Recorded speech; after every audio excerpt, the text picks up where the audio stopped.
आदाब दोस्तों, मेरा नाम कुंवर सुल्तान अली और मैं आपका स्वागत करता हूं अपने YouTube channel decoding of laws में। दोस्तों, कल मैं जब लाइब्रेरी में पढ़ रहा था तो एक जूनियर से मेरी मुलाकात हुई वहाँ पर। तो आई वाज जस्ट आस्किंग कि कैसे चल रहा है आपकी पढ़ाई वगैरह। तो उन्होंने मुझसे ये कहा कि भैया जो भी हम पढ़ रहे हैं ना अभी, case material, basically case material जो है हमारा स्टडी मटेरियल, वो उसे कॉम्प्रिहेंड करने में काफ़ी इशू आ रहा है। मतलब जैसे जो केसेस पढ़ते जा रहे हैं वो रिटेन नहीं कर पा रहे हैं। तो मैंने उनसे कहा कि जो आपके ग्रुप वगैरह में हैं बच्चे, क्लास वगैरह में, फ्रेंड्स से, तो उनसे बात कीजिए आप एक बारी, वो शायद आपकी हेल्प करें। तो देन ही टोल्ड मी कि भैया ये काफ़ी बच्चों का प्रॉब्लम है, जो उसके मतलब दोस्त वगैरह होंगे उनके, उनको भी ये इशू शायद हो रहा होगा। तो उन्होंने पूछा मुझसे कि इसके बारे में कुछ बताइए कि कैसे इसको सिचुएशन को ठीक किया जाए, कैसे रिजॉल्व किया जाए प्रॉब्लम को। देन मैंने उन्हें बताया एट टाइम वहीं पे। Then I decided to make a video on this also, so that it could reach to a large number of people and many of you could benefit. So basically video first year semesters के लिए ही है, क्योंकि जो second year वाले जो students हैं या final year के हैं वो ऑलमोस्ट उस चीज़ से परिचित हो जाते हैं, तो उन्हें इतना इशू नहीं है उस चीज़ में। तो दोस्तों, जैसा कि हम आप लोगों को पता आइडिया होगी ही क्या होगा कि जो केस बेस्ड स्टडी हमारी डीयू की होती है काफ़ी इंपॉर्टेंट है और अपने आप में यूनिक भी है, क्योंकि जो हमारे प्रोविजंस हम बेयर एक्ट में पढ़ते हैं उनका एप्लीकेशन हमारे लॉ में कैसे होता है वो केस में समझाया जाता है। जजेस उसको इंटरप्रेट करते हैं कि एक्चुअली में उसका मीनिंग क्या है और किस तरह वो अप्लाई होगा सिचुएशंस पे। तो उसके हमारे केस होते हैं उस रिगार्डिंग। तो अब ये केसेस को समझना बहुत इंपॉर्टेंट हो जाता है। तो जैसे ही मैंने अपनी वीडियो में आई यूजुअली से दैट कि टू मास्टर लॉ, और at least to be a good lawyer और to have a good understanding of law, the command over language specially English is very very important. Because सबसे बड़ा जो problem होता है समझने में केसेस को, वो यूजुअली लैंग्वेज बैरियर ही होता है। क्योंकि या तो कुछ बच्चों को हैबिट नहीं होती चीज़ें पढ़ने की, या फिर उनका लैंग्वेज जो होता है वो इंग्लिश नहीं होता, अच्छा कमांड नहीं होता इंग्लिश पर। तो इस वजह से इश्यूज आ जाते हैं। तो ये हमेशा मैं अपने वीडियोस में कहता हूँ कि you have to work a lot on your language and reading skills. Because I when I made a video ना, you could also check that in the playlist or in the video section कि what are the two attributes of good lawyer. One, I said कि you have to be a very good, you have to have a good command over language, especially English, writing skills, reading skills, and comprehension skills. You have to master that. Not master in the sense that you have to know all the nitty gritties, but at least you should be able to understand, to write, to express basically, and to understand. And then I said you should be a voracious reader. मतलब पढ़ना बहुत पड़ेगा आपको। अगर आप पढ़ना नहीं चाहते, मतलब नहीं चाहते इन द सेंस कि आप ज़्यादा देर नहीं बैठते पढ़ने के लिए, या आपको आदत नहीं है एक स्ट्रेचेज में ज़्यादा पढ़ने की, तो ये आदत आपको चेंज करनी पड़ेगी अगर आपको अच्छा लॉयर बनना है। क्योंकि पढ़ना तो साहब आपको पड़ेगा, बहुत पढ़ना पड़ेगा। एक ये एट्रीब्यूट है, हर जगह पढ़ना पड़ेगा। जब भी आप फ्री हैं कहीं भी आप पढ़ सकते हैं चीज़ें। आज तो बहुत आसान हो गया चीज़ें कैरी करना। तो खैर, अब हमारा जो असल सवाल है, आज की मौजू है जो वीडियो का, कि कैसे उस चीज़ को हम रिटेन करें जो हम पढ़ रहे हैं, जो केस मटेरियल है बेसिकली हमारा।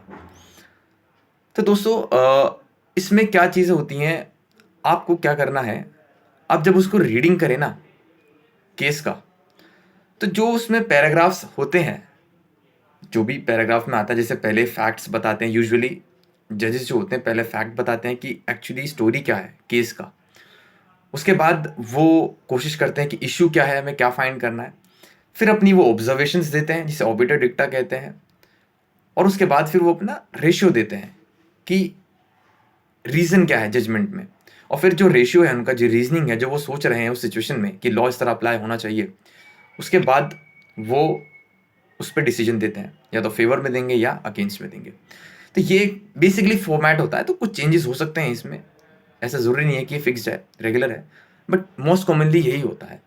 तो आपको क्या करना है, जैसे ही आप पढ़ रहे हैं अगर आपको दिक्कत हो रही है उस केस को रिटेन करने में, तो जो आपका केस मटेरियल है, आप जो भी पैराग्राफ है, जैसे फैक्ट्स का पैराग्राफ है, तो आपने फैक्ट्स का पैराग्राफ जो रीड किया, उसकी एक समरी बना लीजिए 2, 4, 5, 6 लाइन में, या अगर ज़्यादा फैक्ट्स हैं तो एक पैराग्राफ में, पॉइंटर्स में या फिर पैराग्राफ में, कि इस फैक्ट में क्या हुआ, केस में फैक्ट क्या है। फिर 1 लाइन, 2 लाइन, 3 लाइन में लिख लीजिए कि इसमें इशू क्या है। जब आप इशू वाले पैराग्राफ में आएंगे, जब आप केस पढ़ेंगे, आपको पता लगेगा कि कोर्ट को क्या फाइंड करना है, इसमें वो इशू हो जाएगा।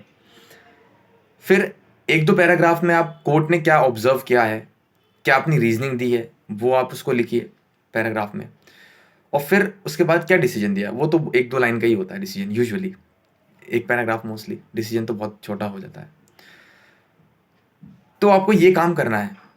उसके बाद जो भी आपने लिखा है, आप फिर उसकी रीडिंग दीजिए और फिर उसको और शॉर्ट कीजिए, एक समरी टाइप में लिख लीजिए कि इस फैक्ट में ये हुआ था और ये कंटेंशन था, ये कोर्ट ने कहा था, उसमें ऑब्जर्व किया था और ये डिसीजन दिया।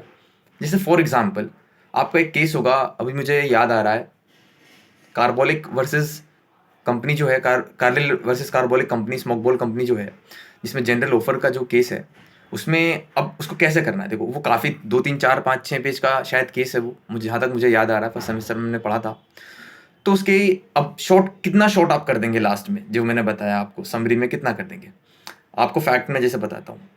उसमें क्या था, एक कंपनी थी स्मोक बॉल, उसने अपनी मेडिसिन निकाली और उसने इनवाइट किया लोगों को कि जो भी हमारा इसका इस्तेमाल करेगा इतने दिन, और कोई भी उसको रिपरकशन से होते हैं उसके, तो हम उसको ये इतना अमाउंट देंगे और ये हम जमा कर दे रहे हैं।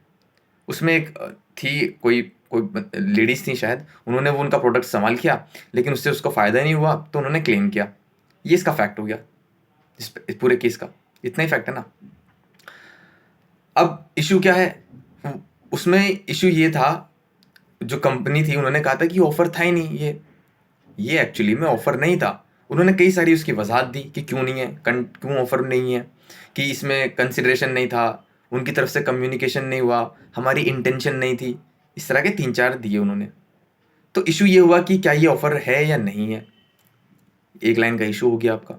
आप फिर जो, अब आपके किस पॉइंट में आपको फाइंड करना है, ये कंटेंशन ऑब्जर्वेशन, तो फिर उनका आप लाइन में लिख लीजिए कि पहला कंटेंशन क्या था कि इंटेंशन नहीं है। कोर्ट ने क्या कहा कि उन्होंने 1000 पाउंड बैंक में जमा किए, तो ये इंटेंशन शो करता है, एक पॉइंट हो गया आपका।